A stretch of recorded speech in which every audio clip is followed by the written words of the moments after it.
Vendor lock-in can be one of the greatest challenges that organizations face during their digital transformations. But what exactly is vendor lock-in and how can you mitigate the risk? That's what I want to talk about here today.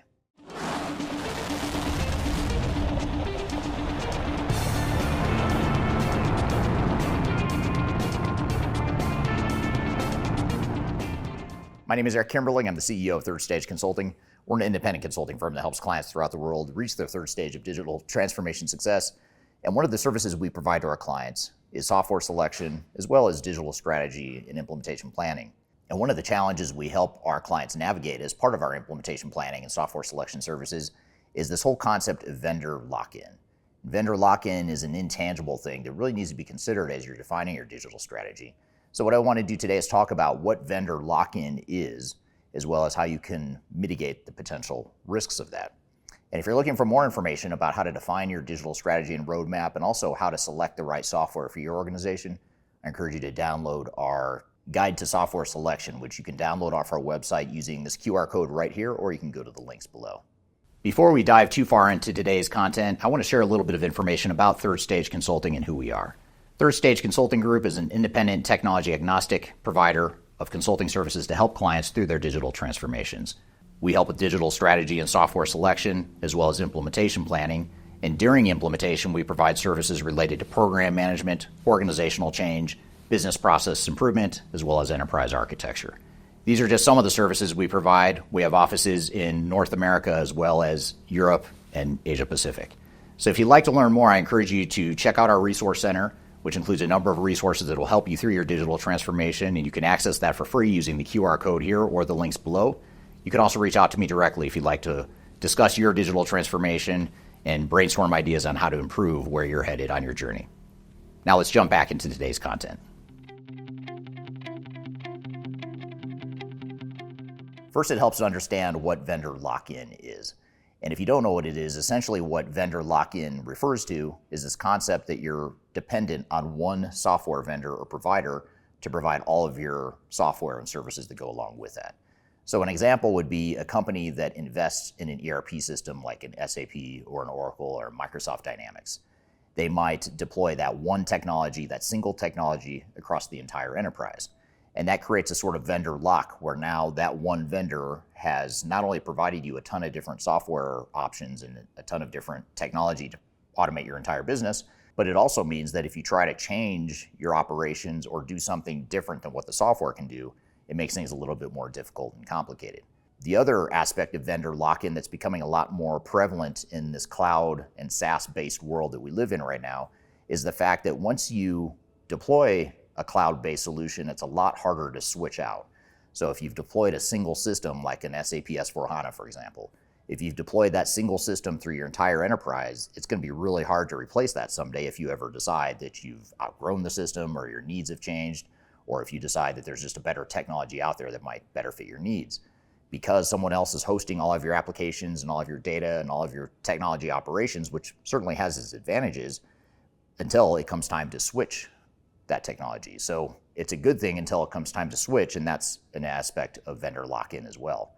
And then a third dimension of vendor lock-in is going to be on the services side. So if you think about the need to hire outside technology consultants to deploy whatever technology or technologies you're deploying, you need obviously that outside expertise to come in and help you. But the tricky part is if you're putting all your eggs in one basket and you hire a large system integrator, let's say, such as an Accenture or Deloitte, and they're providing an army of consultants, to the extent that you're overly dependent on that one service provider to provide all of your technology needs from a services perspective, that creates a sort of vendor lock-in as well. Now, the services side is a little bit easier to switch out than the technology itself, but it still is a form of vendor lock-in. And we see a lot of organizations that struggle with the fact that they are overpowered by these large system integrators. And I'm going to come back to what some of the risks are with vendor lock-in as well as how to mitigate those. But in the meantime, hopefully this provides a general overview of what vendor lock-in is.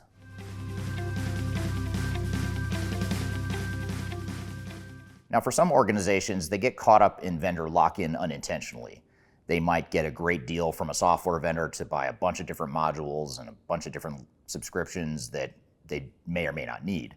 And so a lot of times it's a financially driven decision where an organization thinks they're going to save a bunch of money by putting all their eggs in one basket and putting all their money into one software vendor. And there may be some advantages in addition to the software savings that you may experience from buying in bulk or in volume like this, but that there's also risks as well. There's some downside to it. Now, many organizations want to have a single ERP system because they don't want to integrate multiple systems and they don't want to have to manage multiple systems in their technology landscape. But the downside of having vendor lock-in from one software vendor is one thing that I alluded to earlier in this video, which is it's harder to switch from one vendor to another. If you think about it, if you have one single system that automates your entire business end to end, there's certainly business value there and there's potentially a positive ROI there. But when it comes time to someday potentially switch that software, that's going to become very expensive, very risky, very costly, and very disruptive. You compare that to an organization that deploys multiple technologies. And let's just say an organization has a finance and accounting system, they have a separate HR system, they have a separate CRM system. To many of you technologists watching, that may sound like a nightmare because you've got multiple systems you have to manage and integrate, and it may be a nightmare from a technological perspective. But what it does do, the advantage of a best-of-breed environment is that you've hedged your risk. So if something goes wrong or if something changes in your business and you need to swap out part of that technology, it won't be as disruptive potentially as if you had one single system that's trying to be everything to everyone within your organization. So that's something to be aware of as well, is just the fact that it creates a situation where the switching cost and the risks are very high. The other aspect of vendor lock-in that is a challenge, especially in today's cloud environment, is that software vendors are arbitrarily raising their subscription costs, their annual subscription costs. So in cloud and software as a service environments, you're paying an annual perpetual fee to use that software and have access to the software and your own data. The software vendor, in most cases, has the freedom to unilaterally raise the cost however they see fit. For example, Microsoft Dynamics 365 in October of 2024, coming up later this year as I'm filming this video, they've announced a series of subscription cost increases that range anywhere from 8 to 17% for companies that are either renewing software and or buying the new software. And you may be able to justify that cost increase by saying, well, I'm still getting greater business value than I would otherwise, or that product is still the best fit for me, or it's still cheaper than my old legacy system that I was using before. But the question becomes, at what point is too much of an increase too much for your organization? And so that vendor lock-in is a real thing, and I think that's a day of reckoning that's out on the horizon for a lot of cloud and SaaS providers and their customers, in that organizations at some point are going to have to tap out and say, this is becoming too expensive, our ongoing OpEx costs are too great. So the question becomes, how difficult will it be to potentially change systems if they either become too expensive or if you outgrow that system and you need to look at other options to switch to in the future. And then the final dark side that I'll talk about here today of vendor lock-in is related to the services side of things. So as you look to your technology implementation partners, your resellers, your system integrators, there are situations where organizations get too dependent on one single service provider. And that one single service provider oftentimes will do anything to preserve their revenue stream and to do anything to make sure that they're getting as many billable hours as possible. And when that happens, what it does is it creates a learned helplessness where the organization that's implementing the technology defers to the system integrator, to the software provider. Now, that makes sense because you want outside expertise, but you don't have to put all your eggs in one basket and depend just on one service provider. We have some clients that will diversify their use of different technology providers as a way to diversify and hedge their risks. So they're not overly dependent. And if one company creates challenges or isn't able to deliver, they can always pull the plug on that one and plug in new resources. Now, again, it creates management issues, it creates challenges if you manage multiple technology service providers, but it is a way to ensure that you don't have vendor lock-in, at least on the services side of things as well.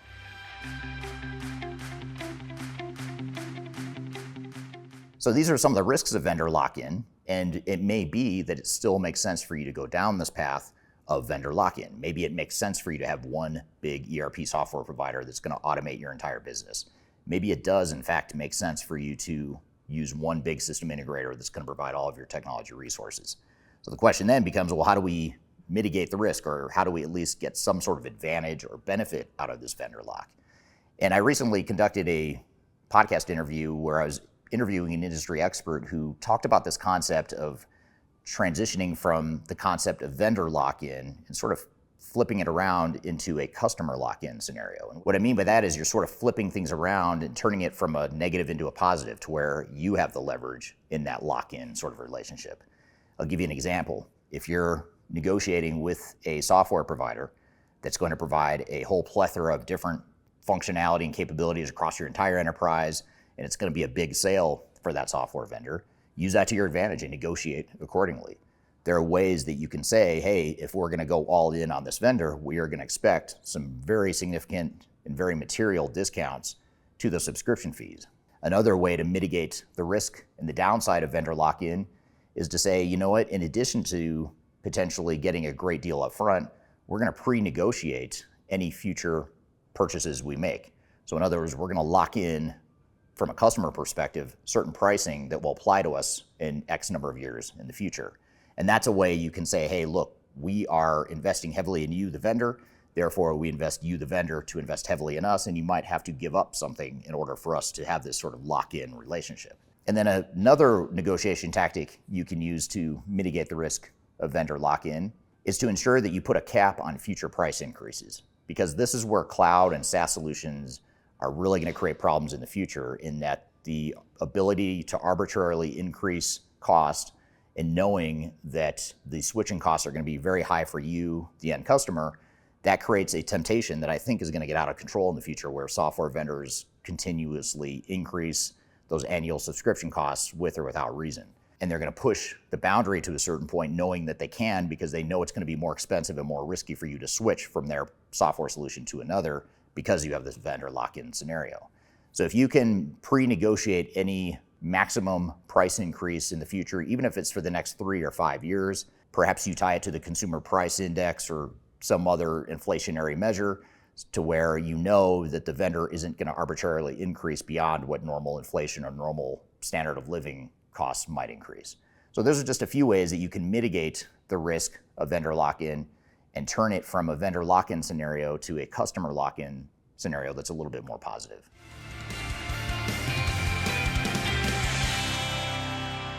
So let's look at other mitigation strategies. I shared in the last segment some general ways that you can create this customer lock-in scenario and turn a negative thing into a potentially positive thing, but let's look at other strategies. One is to pursue more of a best-of-breed approach. Perhaps it makes more sense to diversify your use of technology so that you're not overly dependent on any one software vendor. Your IT people may not enjoy this, they may not like it, but it may give you more of an advantage. Even if you do have to invest a little bit more in managing multiple technology vendors, it might be that helps you from a risk mitigation perspective to ensure that you aren't overly dependent on any one software vendor. Same with your system integrator. Instead of relying on one big system integrator, perhaps you go find some resources that you bring on internally, perhaps you hire some contractors directly, and then perhaps you also leverage the expertise of a system integrator or reseller, but you don't have to invest all of your services budget in one provider, even though those providers will often tell you that you do need to. So that's another thing you could do, is diversify your use of technical service providers. And then finally, as I mentioned a little bit earlier, you can also use this to your advantage and negotiate heavily, knowing that you might be in a vendor lock-in scenario. So we find that organizations that do invest in one system integrator, oftentimes they're going to have more leverage, especially for larger organizations. You're going to have a lot more leverage in the situation where you invest in one service provider or one technology provider as well. So those are some of the negotiation tactics you could pursue to mitigate this risk of vendor lock-in as well. So I hope this has provided you some guidance on how to manage what is oftentimes a very intangible and very real risk during digital transformations. If you're looking for more guidance on how to manage your digital strategy and software selection process, I encourage you to read our Guide to Software Selection. It's a very detailed guide to help identify what software solution or solutions might be the best fit for you. It's technology agnostic, it's independent, and it's something you can download for free on our website by going to this QR code right here, or you can go to the links below. So I hope you found this information useful, and hope you have a great day.